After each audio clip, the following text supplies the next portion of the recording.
everyone, Mike Camarado back again with Learning God Ministries. Happy Sunday, everybody, or whenever you're watching this video.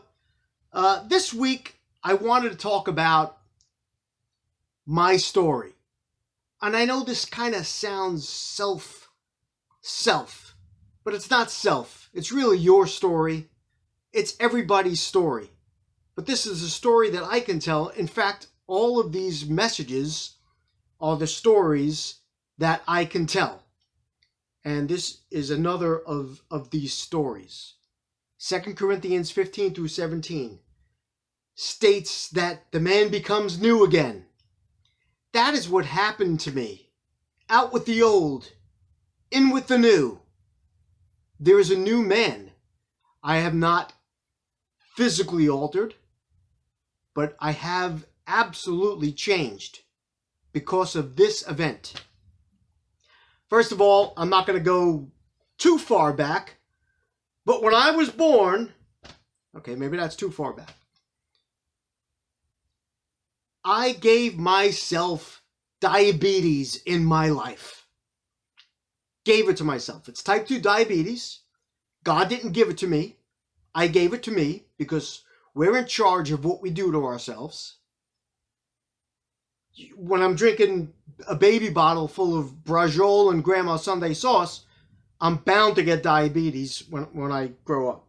Anyway, at 51 years old, January 8th, 2016, I had nothing but diabetes for the past 15, 20 years of my life. So did many members of my family. God rest their souls, either didn't survive it, had heart attacks, and whatever. But it wasn't because God decided to curse our family. It's because we decided to have a lifestyle that gave us diabetes and not take care of it. So, January 8th, 2016, that's the pivot point of what happened. Because prior to that, I had no God in my life. I had no Jesus in my life. I knew that the Bible existed. I knew God. I don't know if he existed or not. I believed in all religions. I believed that everybody should be whatever they wanted to be, believe whatever they wanted to believe in. I still believe that, believe it or not, because I'm not here to convert anybody. But I believe that everybody do what you want. Just don't harm me or anyone else, and let life be. Let it be. That's almost kind of what people said I was Wiccan. The Wiccan religion actually believes that, look, there's a light. However you have to get to that light, there are many paths to it. Just get there in the most peaceful way you could. And that's actually a good way to look at it. So I didn't know God, Jesus, heard of these things. Went to Catholic school till the 8th grade. And, they don't really teach you, God. It's really just about getting slapped across the face by a nun, which has happened. So I don't want to hear that, that's an old wives' tale. No, it ain't. All right, anyway, and you think that I had a head start because, oh, sure, you went to Catholic school to the 8th grade. You must have had a head start. So that's why this whole God thing is so much easier for you than for someone who doesn't want to know God or doesn't believe in God or whatever. And that's really not the case, because from after I graduated 8th grade, there was no more Catholic school. There was no more church for me. I found church very boring, by the way. I didn't learn anything or care about anything. But now I'm on my own. I became a realist. I became that you're born, you die, and you have a good little fun life in between. And that's it. And it's over. And I thought that way forever. There was no change. There was no alteration. That's what I thought. Because I felt like I was growing up, and my mind was very intelligent and very smart. And if I can't use any of my 5 senses to see, feel, hear, taste, touch, whatever, sixth sense time, I believe. If I couldn't use any of my senses, then it didn't happen. It's not logical, and it's not true. That makes sense. Because if we're asked to not use any of our senses, you're asking someone to say, do you believe me? Do you believe what I'm going to say? Now, do you believe what I'm going to say? Could I be lying to you? Just the word belief has it, be lie. Could I be lying to you? I'm asking you not use any of your senses, and I want you to believe what I'm saying. Could you imagine if our court systems worked that way, like they did? Like if it was, whoa, that's thunder. So I believe I heard thunder, because that means now there's lightning. That's perfect. Thank you. Okay, anyway. So could I imagine if we're medieval times and we didn't care if we believed anybody? Carruthers, we found guilty. You're guilty of horse napping. How do you plead? Not guilty, Lord. Wrong. We think you are guilty, so you're going to hang.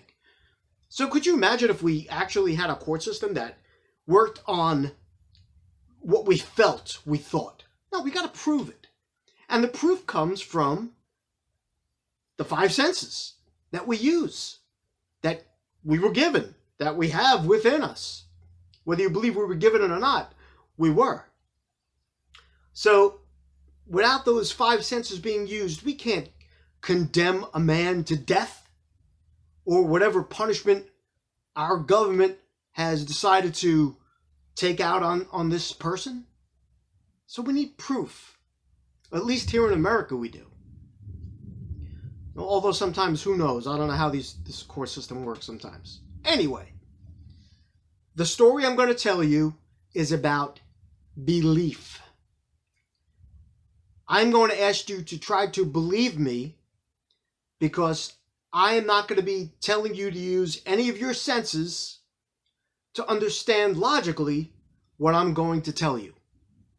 And that's very difficult for me to do, or anyone who's trying to tell a story that they saw a UFO, Santa, the Easter Bunny, the Tooth Fairy, blah, blah, blah, blah. Although some of them might be real. All right, so here we go. First of all, on January 8th, 2016, my life changed. I'm out with a really good buddy of mine. We just came back from a wake. And I'm looking at the coffin and I'm saying, I wonder what it would be like that they're dead. And unfortunately, that's it, they're dead. So there is no wondering what it would be like. But then it actually crossed my mind that night. And I said, I wonder what it would be like. I mean, and I just shrugged it off. 2 hours later, I'm in my home at 10:30 at night. And I can't breathe. Not through my nose, but I can't breathe. I'm in the bed with my wife. We're ready to chow down for the evening, go to bed. And I'm like, I can't breathe. And I start coughing. I'm not going to get gross, but I'm coughing and I'm spitting up in the bathroom and I'm coughing up this yellow foam. And it's not a good sign when you're coughing up yellow foam. So I'm coughing and I'm really dizzy, and I don't have any pains because the diabetes has made sure that I don't feel anything, because I didn't. And I start to waver. Anyway, my wife, of course, panicking. My daughter wakes up, and it's time to call the ambulance. The ambulance comes. They think I'm having a panic attack. No, he never had a panic attack before. Well, I have a few, but plus I'm coughing up yellow foam. All right, we'll take you to the hospital. I get into the ambulance, and this is where the old me goes away and the new me comes into play. Well, that rhymed. I'm in the ambulance, and I'm lying down on the gurney. There's 2 EMTs in the ambulance. There's my wife and my daughter. So there's 5 of us in the ambulance. I'm lying on the gurney.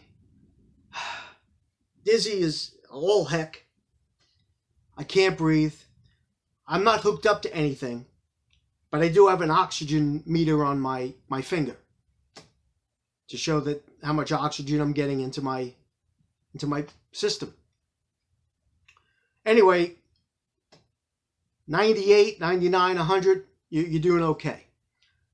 My oxygen level at one point dropped down to what I heard as 60. I had no oxygen coming into me.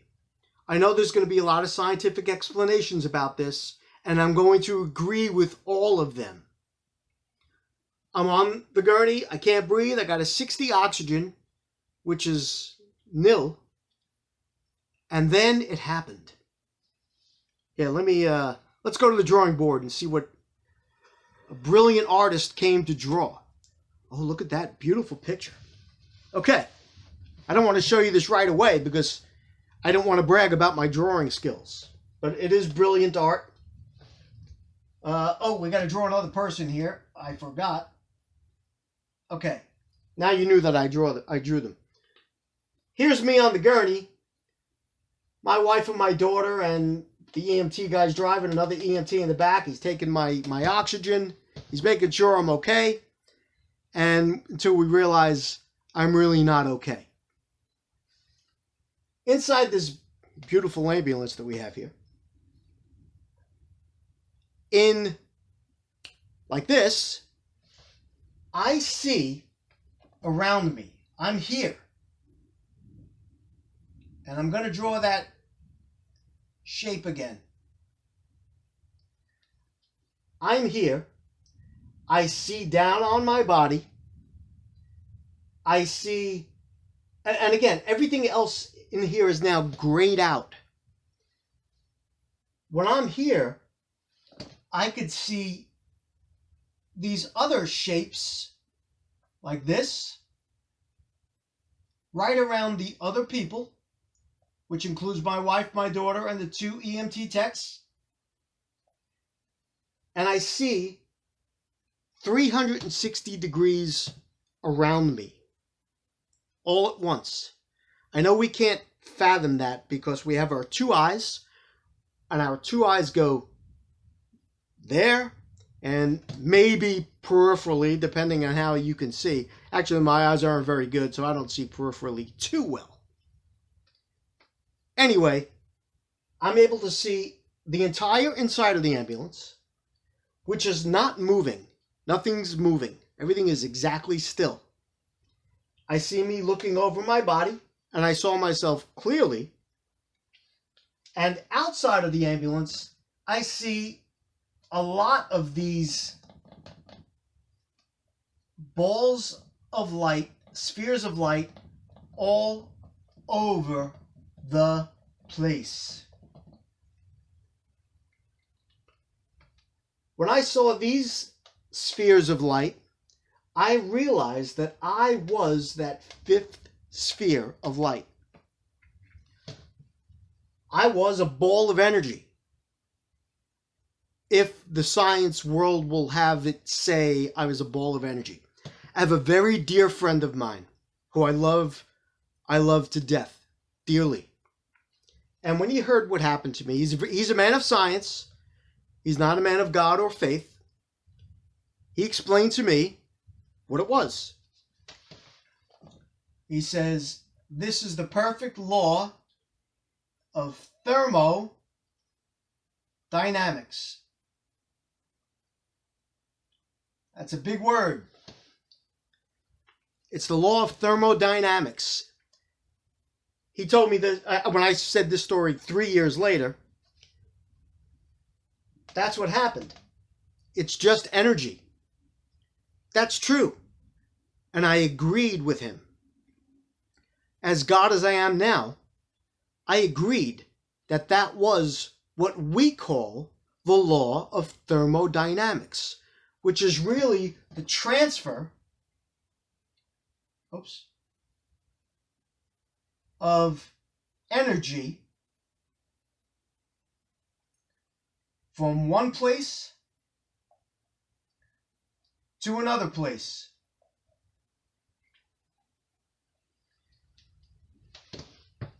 Nowhere is that more solid than what happened.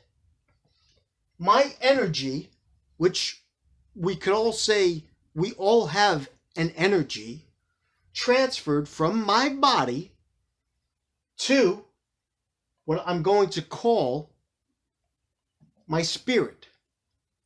I was completely conscious. Well, yeah, you had no oxygen going to your body and your brain. Then it went down to what I think was 0 at one point. They didn't pronounce me dead because it was only between 3 to 5 seconds that I was out.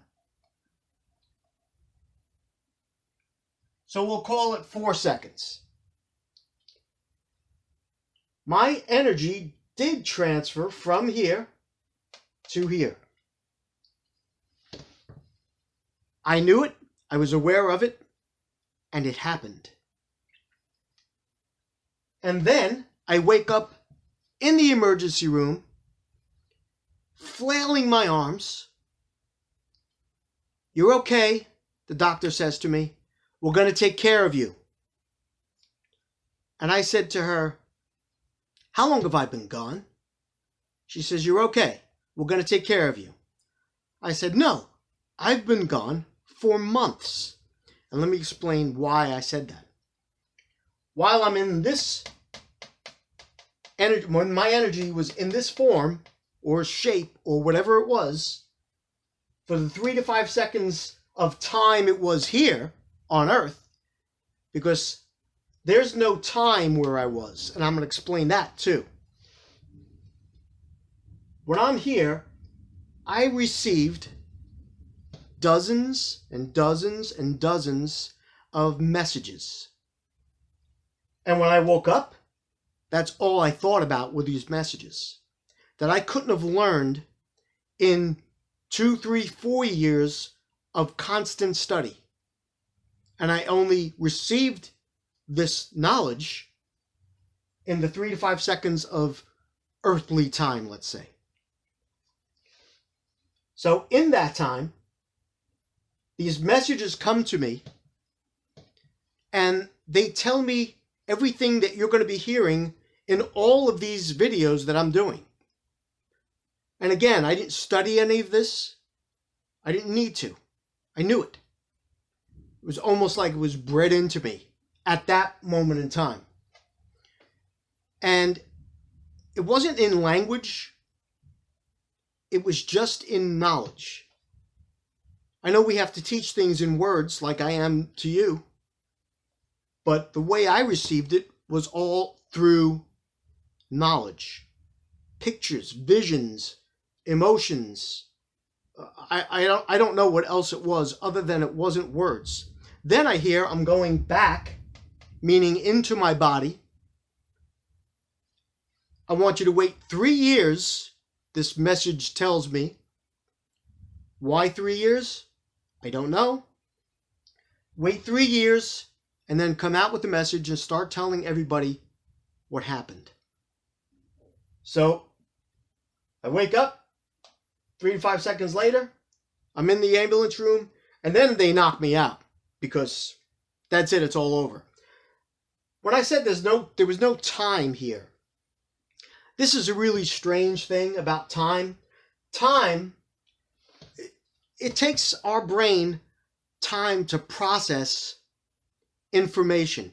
So whatever we get into our 5 senses, it takes us time to process it. It takes anywhere from 50 to 100 milliseconds. That's time. It takes 50 to 100 milliseconds, if I can only put the N in the seconds, before we are able to process something. So when you think about it, and this is really eerie, we're never really in that moment of time of reality happening. We're always 50 to 100 milliseconds behind.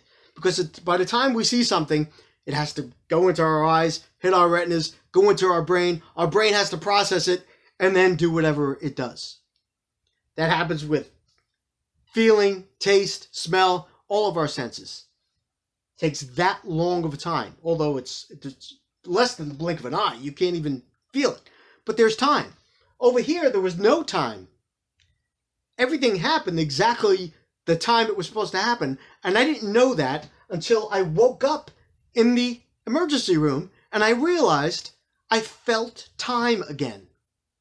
Because there was no time here, and I didn't know that until I felt it again. And it's a good thing because we can't live in reality. If we didn't have that 50 to 100 seconds of time to process things, we wouldn't know how to do things. We'd be falling. We'd be unsteady, not knowing what things are.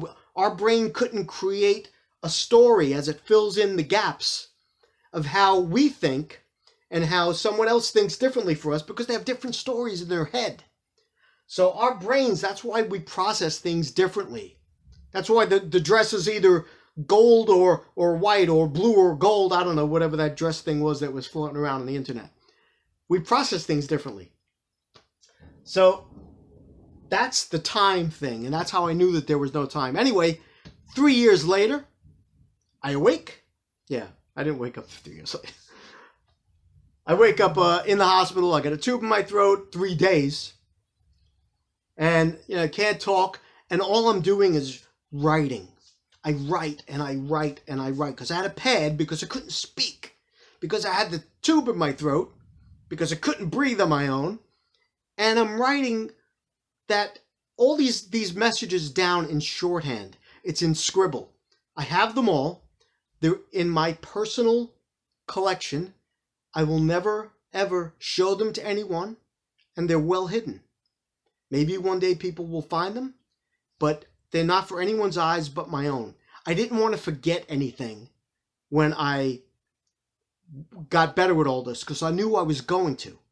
Because I got sent back, I knew that my spirit spoke to the Holy Spirit. Now, however you want to call it like this and Holy Spirit, yes, there was that God that spoke to my spirit to tell me what I had to come back here to tell and share with everyone else, but to do it in a way where everyone else would understand. Not that I got to grab you, just that you would understand it. And I hope that you do believe what I'm saying, because I have nothing to gain from this. I can't believe that I'm telling this story and it was about me. Yes, it's my story. But it's not about me. It's about you. It's about everyone else besides me. Because now I'm telling you the messages. Everyone in this ambulance had this sphere with them. I don't know if they knew it or not, but they had it. And I was able to recognize these spirits without seeing the people's faces. I knew my wife's spirit and my daughter's spirit. I didn't know the EMT's spirits, but I knew that they had them. I know that you have a spirit. I see people that way now. After this whole thing, I've seen people not as who they are, but who their spirit is. I know that sounds kind of, fuzzy and cheesy, but it's not. And that's how I see everyone now. And I get along better. I understand why people do what they do. I might not always agree, but I understand why they do what they do. And I know that God is in charge of everything. We make our own decisions. So if something happens to us, I got my diabetes because I made my own decision to eat crazily for years and years. I wasn't God. I did it to myself. But that's how easy the other side of it works. It's so easy to know you have a spirit. And once you know that, then you start going the other way. So if you're not a big believer in God, that's fine. And again, I'm not here to convince you. I'm here to tell my story. That's my story. Know that you have a spirit. Know that God is waiting for you to make the right decision, to know God and know that you have a spirit and know Him through Jesus. These are the messages. And I hope you don't think I'm nuts, because if someone told me this, I would say, all right, well, whatever, that's your story. And I'd walk away and say, that guy's nuts. I absolutely know what you're talking about. And if someone told me that, I would think they're nuts. And I don't know how to convey that I'm not nuts, because that's what happened. So, whatever. Next week, oh, by the way, if you guys ever want to email me or get in contact with me and just talk about anything, I'm a minister. I'm ordained. That doesn't make me able to talk about anything, because I was able to talk about it when this happened. That day, I could have talked about it. I did this for man's credentials to become a minister and ordained, because man needed me to do it. If I wanted to talk in churches or wherever, I needed to have credentials. God gave me the credentials that night. The night that happened. Period. So, if anybody ever wants to reach out and talk to me, get a hold of me through Facebook, get a hold of me through YouTube. I will get back with you. I promise. I will. All right, that's it. I know this was a long one, but I wanted to get this out as fast as I could. And I know we got the whole God code is behind us now, but you could always go back and watch all those other videos. Listen, Mike Camarado again, Learning God Ministries. Remember, whatever you do, you know it by now, do it with God. All right, take care, and I will see you next week. Bye-bye.